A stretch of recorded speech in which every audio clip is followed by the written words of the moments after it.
Previously on the High Risk Wrestling Podcast. Adam Cole completely buried him. Like, absolutely buried him on the mic.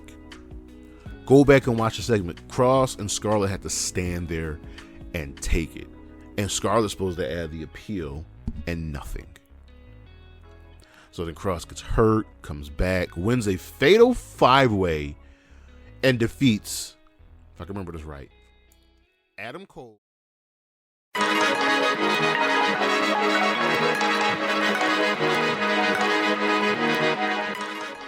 Good afternoon, good morning, good evening, everybody. It is Saturday, July 29th, and you know what that means. It's time for the High Risk Wrestling Podcast. I am your host, fighting for my brother, Jeremy Pierce. Welcome, one and all. As always, you can check me out on the socials, Charismatic Creations on Facebook and YouTube, Charismatic_Creations 52 on Instagram, the 215 spelled out on Twitter, and of course, coffee and Patreon. The donations are always welcome. And I got a busy weekend. Went to the movies a lot. I saw Barbie last night. I just saw Teenage Mutant Ninja Turtles, Mutant Mayhem. I went to the sneak preview of that earlier today. I'm about to go see Talk to Me. Y'all know how I am with my A24 horror. So we in there. I'm gonna go see Oppenheimer next week. I'm gonna crank out a bunch of reviews for y'all. But for today on the podcast, this was originally supposed to be a SummerSlam preview, but the card isn't fully fleshed out. I think I got an idea what the card is going to be, but we're going to do a new episode of the Filthy Casual next week, joined with some people. We're going to do a previews and prediction show, but today we got to do it once again. The AEW Women's Division. There have been some news. There's been some things said, some matches that have been had, and we just got to break this thing down. We got to really start holding people's feet to the fire and calling people out. So that's what we're going to do today. But for now, you know what's next. So just go on and hit my music.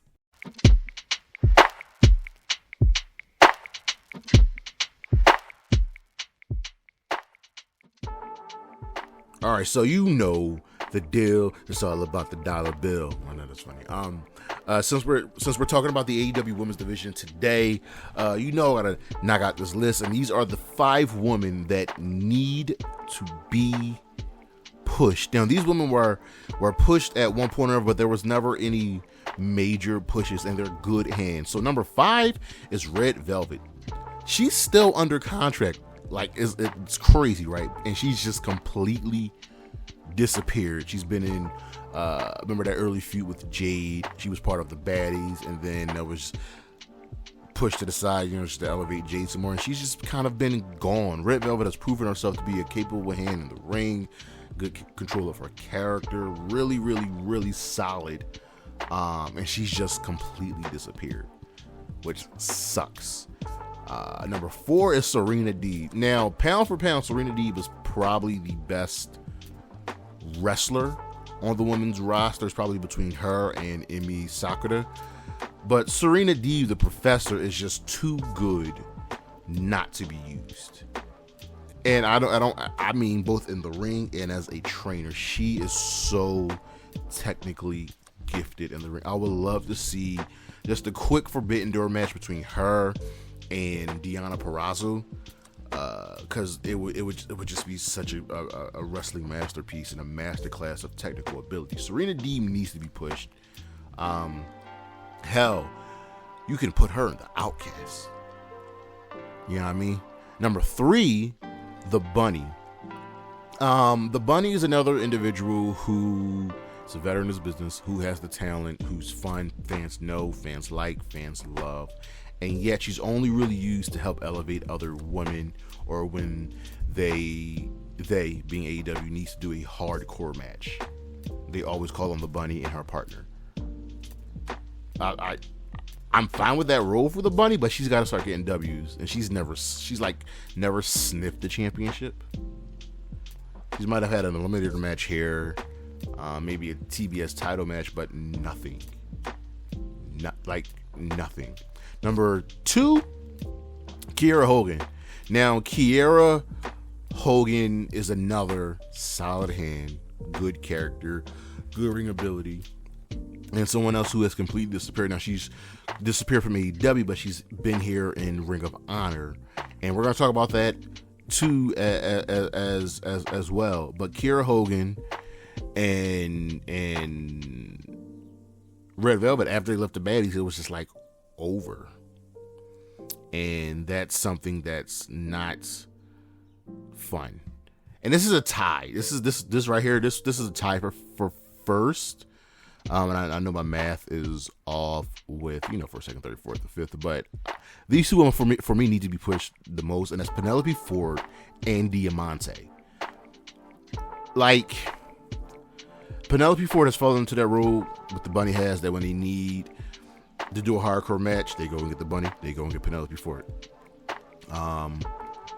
But Penelope Ford might be the most underutilized woman on the roster, just by how talented she is, and she's never truly gotten a chance to shine, and I want so much more for her. And the same thing goes for Diamante. I'm shocked to find out like she's just now gotten a full All Elite wrestling contract. That blows my mind for how long she's been in this company, has been wrestling in this company. That's just shocking. Diamante is another really good wrestler who has a tried and true character and just needs to be elevated more. I want to see Penelope more. I want to see Diamante more, whether that be in AEW, whether that be in Ring of Honor. I just need to see these two women more. But that's the list, and we'll be right back with our wrestler spotlight.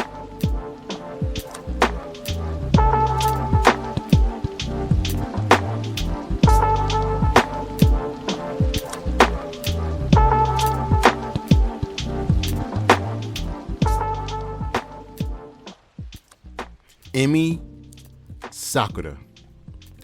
Emi Sakura is a legend in this business, and for me it hurts that she's been nothing more than a dark elevation mainstay and occasionally a Rampage match here.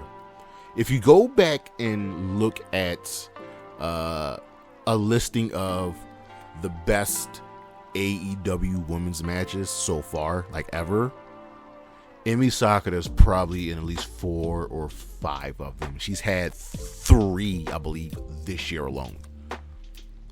She is just incredibly good in the ring, hilarious, has a great character, and is respected, much to the level that like Meiko City Mayor is respected. And we can't find more for her. Like, I don't think she'd ever be given a true push, but I just want more for someone that is just so good. And we can't find anything for her to do, and I'm tired of seeing her lose, someone of her skill, of her caliber, lose. Emi Sakura is such a bright spot in the AEW Women's Division that I wish she got more time to shine.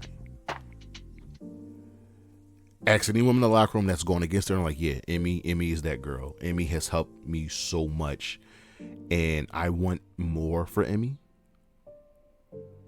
I'm hoping that she gets a chance to show out just a little bit more, and we'll discuss all of that later in today's show.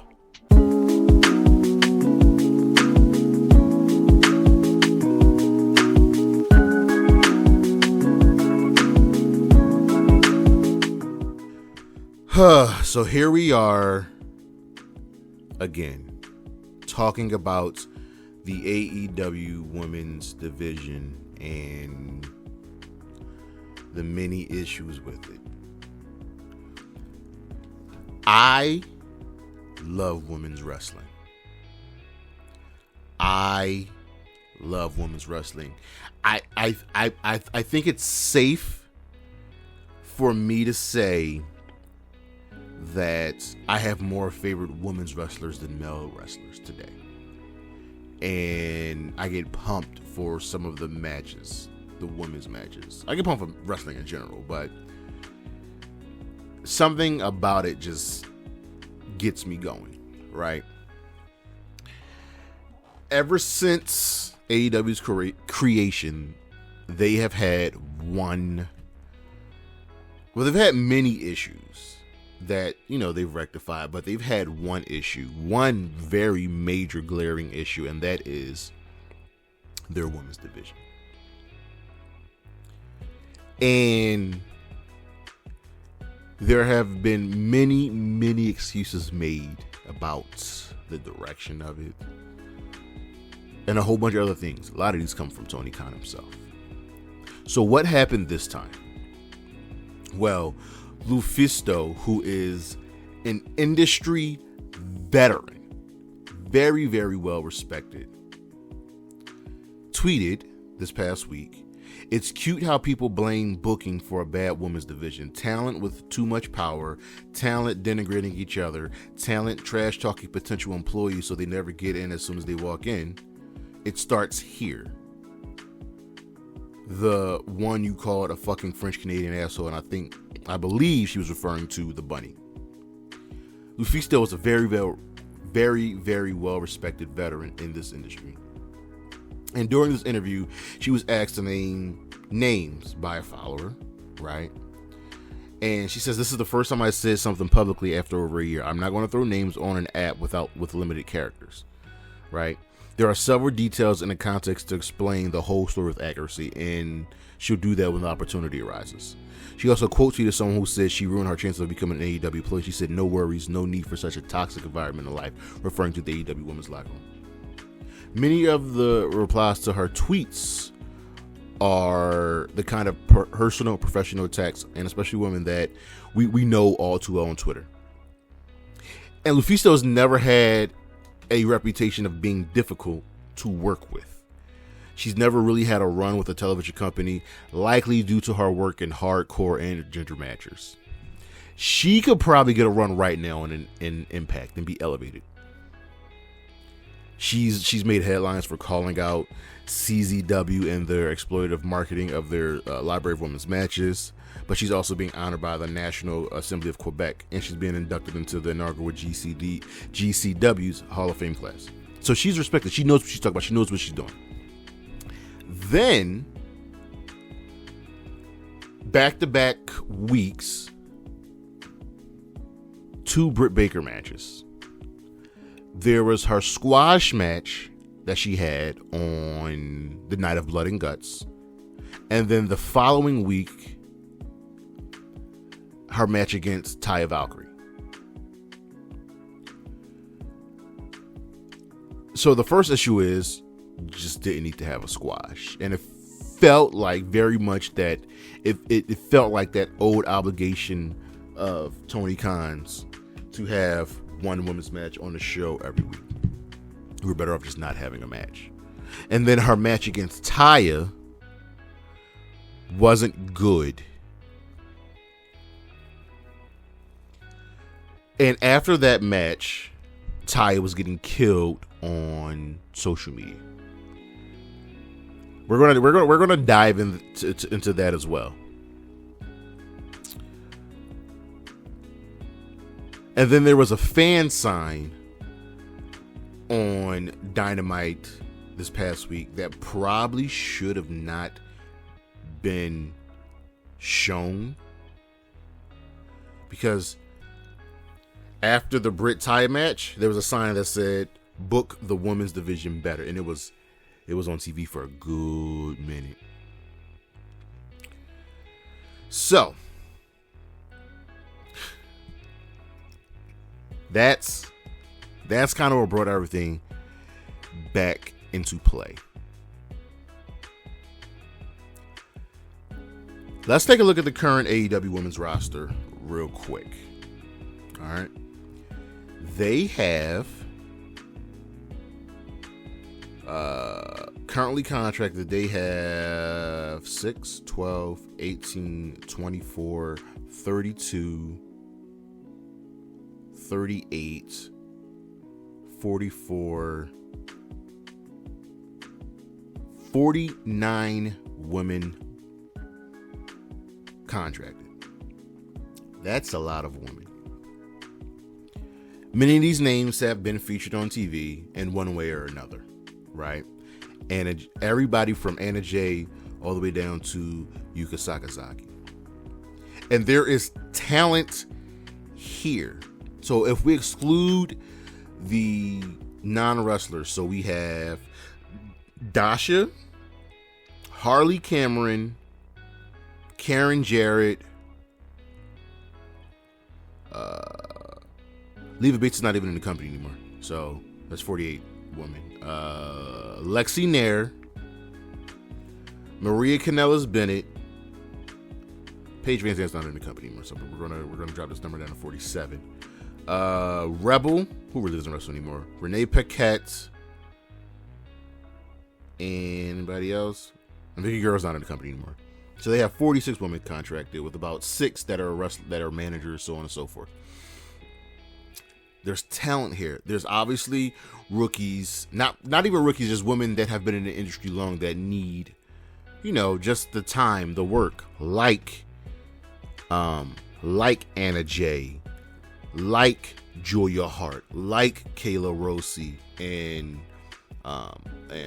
Chris Statlander, and Red Velvet, and the Renegade Twins, right? But then you've got people on the roster who are industry veterans that know what to do, that you can lean on. Thunder Rosa, Serena Deeb, Ruby Soho, Taya, Saraya, Madison Rain, Mercedes Martinez. You have these people here, use them. So the roster isn't the problem. No. The roster isn't the reason they get one match on every show. The roster isn't the reason that they don't get any promo time. It's a twofold issue. One, AEW not having house shows like the WWE and not being able to get the reps. Telling you now, the entire roster, men and women, would benefit so much from house shows. They would benefit so much from being allowed to work the indies from time to time. But the main issue is Tony Khan. Women's wrestling feels like an obligation to Tony Khan and not something to be treated as equal to the men. Prime example, CM Punk and Thunder Rosa were respectively the world champions of their gender. They got injured right around the same time. CM Punk was given a close to 10-minute segment to announce his injury, and that he's relinquishing the world championship. Thunder Rosa got a quick backstage segment, separate but not equal. And it's crazy that I use that verbiage. It really is. Separate but equal.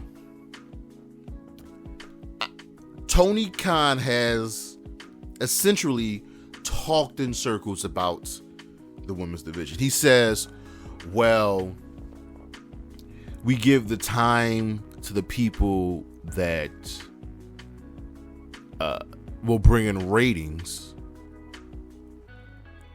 and if they don't bring in ratings, we don't use them, right?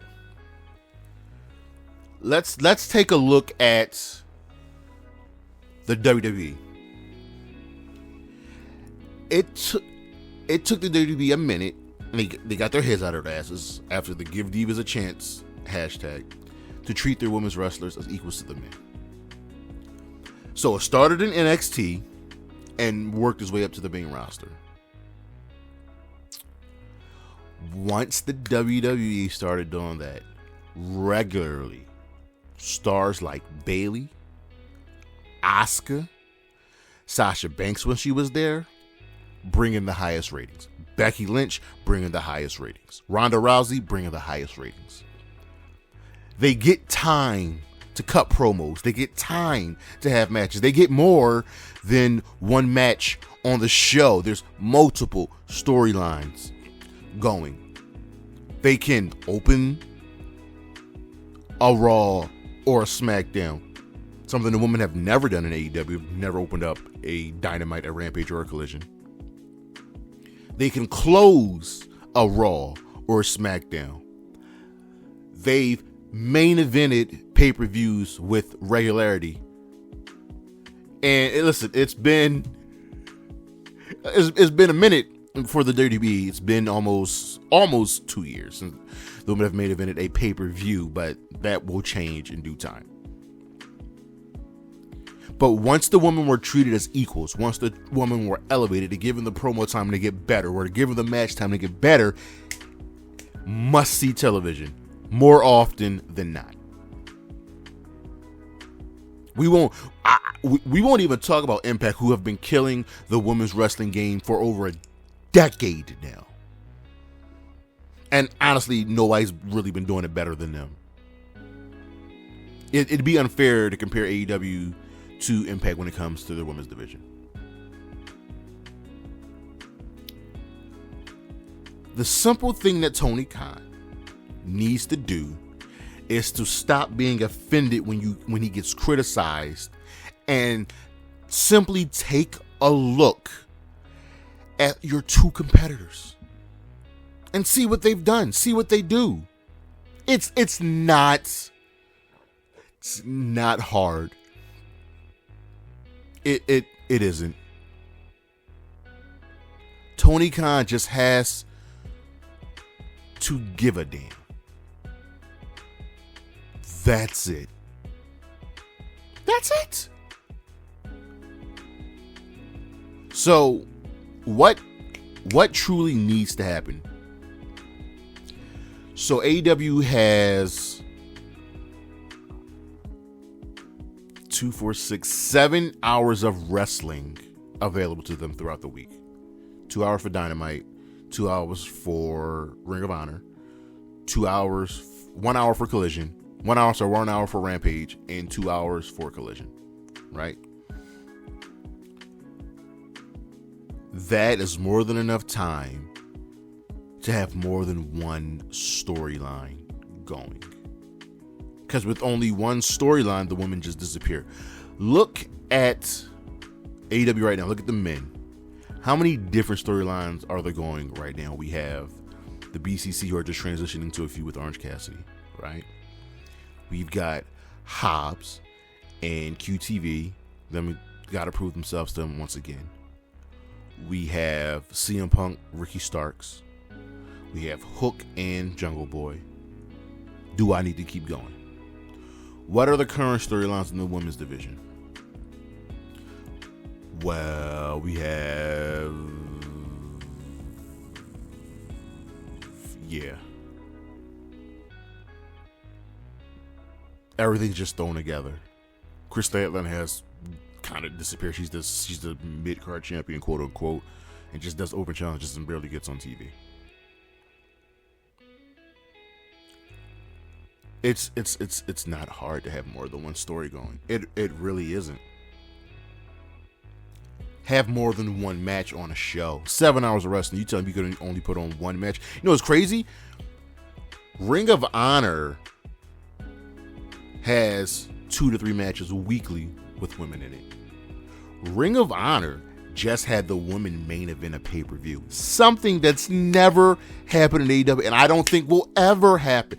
The only way I believe the women will ever main event a pay-per-view, it would have to be at All In, coming up this year, with a returning Jamie Hayter taking on Toni Storm, or something involving Mercedes Moné. That's it. Maybe if they put more heat back on Thunder Rosa versus Britt Baker. Period. You can have more than one match on the show. And that starts with building up storylines. Stop putting the woman in the death spot right before the main event. And they've kind of stopped doing that this year. But it's not hard. Have a semi-definitive roster split between AEW and Ring of Honor. Here's who's in Ring of Honor. Here's who's in AEW. You can float back and forth. So like Ashley D'Amboise, Ring of Honor. Athena can float back and forth. Billy Starks, Renegade Twins, Ring of Honor. Britt, AEW. Sheeta, AEW. Jamie, AEW. Kayla Rossi, Ring of Honor. You know what I mean? Lady Frost, split between back and forth by primarily Ring of Honor. Layla Hirsch, Ring of Honor. It's not hard. You're already kind of doing it with Collision in the men. I know I'm going to see CM Punk in the House of Black on Collision and not Dynamite. Now this was going to hurt a lot of people. Stop pushing Britt Baker. She is Tony Khan's safety net. So, has anyone else noticed the pattern of women getting completely destroyed on social media after a lousy match with Britt, Swole, Nyla, Thunder Rosa, and now Taya? At what point do people start looking at her role in these disasters when the other women are clearly more talented? Seriously. It's absurd to me that Britt gets no blame. None. It genuinely blows my mind. She wants to come off as a leader and being the star of the show when she doesn't have the respect, the skills, or the recognition to do so. You're in a locker room with Emi Sakura and Thunder Rosa and Serena Deeb and Ruby Soho and Mercedes Martinez, women that do this, that are more experienced than you. I'm going to them before I would ever go to you. Now, you're good. You're not great. You're not even one of the 10 best actual in-ring technicians in your own company. You're not even top 30 between AEW, Ring of Honor, Impact, and the WWE. You're serviceable. You're a B+ player, Britt Baker. We have to stop using her to overshadow everyone else. Like, she's good. I give her credit. She's got control of her character. She's really good on the mic, but she's not the kind of heel that knows how to put other people over while still being a heel, like Roman Reigns, like Chris Jericho, like CM Punk used to do, like Corey Graves does on commentary. She doesn't know how to tear people down while also building them up. It might be best for her to just go away for a while, because absence makes the heart grow fonder. Because I know for a fact I'm tired of Britt. Just like I'm tired of Charlotte Flair. That's a different story for a different day. There are two women that the fans love in AEW, probably more than everybody else. And these two women need to be pushed to the moon. That's Willow Nightingale and Jamie Hayter. Now, Jamie's out with the injury. Her return is going to be welcome. It's going to be crazy. It's going to be awesome. It's going to be amazing. Willow Nightingale's on a roll right now. She's the first ever New Japan Strong Women's Championship Strong Champion after defeating Mercedes Moné. She won the Owen Hart Cup. She's just main evented the Ring of Honor. That's before the Honor pay-per-view against Athena. And in an absolutely amazing match. Go watch that match. Willow and Jamie should be the faces, should be the stars of your division. And it's time to push them. It's time to do that. And last, this is something I think would benefit everybody involved. Team up with Impact. My one complaint about Impact and their women's division is with the tag team division, where it's just teams thrown together. Kind of happens in WWE. But the difference is Impact doesn't have an issue working with other companies. I think Impact should, and AEW should come to an agreement to have their women's tag team champions on Ring of Honor, on AEW, on Rampage, on Collision, and it would just bring more eyes to both products. I for sure want more eyes on Ring of Honor and on Impact. And it's not hard. It's not hard at all. And these things they're so simple to do. But it's up to Tony Khan to care and to give a goddamn. Because he needs to book the women's division better. And I want to see the AEW women on the same level as the women in the WWE, as the women in Impact, as the women used to be treated in NXT. That's all I'm saying. Do you hear me, Tony Khan? Because I hope you do. But that is our show. Thank you for listening. Next week, I'll get the schedule out next week, but the next episode of what we'll be doing is the Filthy Casual. It will be our SummerSlam preview and prediction show, joined by a couple guests. I got one confirmed. We'll see if I can get two more. We'll get the schedule out. Don't forget to check out the High Risk Wrestling Recap every single Sunday. Find me on the socials, Charismatic Creations on Facebook, Tumblr, and YouTube, Charismatic no Tumblr. Sorry, no Tumblr. Charismatic Creations on Facebook and YouTube. Charismatic Creations 52 on Instagram. The 215 spelled out on Twitter. Coffee, Patreon, and it's always Shotzi Blackheart, Zaya Lee, Isla Dawn, Wendy Chu, Willow Nightingale, Bailey, and Gigi Dolan. Holla at your boy. Peace.